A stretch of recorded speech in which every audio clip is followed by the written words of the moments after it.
Cover 400 అంటారు. Number 1 ఉంది కాకరకాయ 15 కిలోలు ఉంటుంది 400 అంటారు.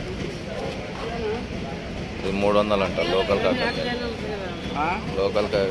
లోకల్ కాకరకాయ 300 అంట. ఇది క్యారెట్ 60 రూపాయల కిలో అన్న. మార్కెట్లో 60 ఉంది క్యారెట్. మాట్లాడితే 55కి ఇస్తాడు. బీట్రూట్ 40 రూపాయల కిలో అన్న. బీట్రూట్ 40. కీర 300 బస్తానా. కీర అంతా నెంబర్ 1 లేదు. టమాటా మాత్రం ఇవాళ మార్కెట్లోనే 700 ఉందన్న. మార్కెట్లోనే టమాటా 700. దొండకాయ 30 రూపాయల కిలో. దొండకాయ టమాటా చూడండి 700 ఉంది ఇవాళ. అంత ఏం ఎక్కలేదండి. మిర్చి తమ్ముడు మిర్చి ఎట్లా 30 రూపాయలు అంట. వెయిట్ మిర్చి 30 రూపాయలు అంట.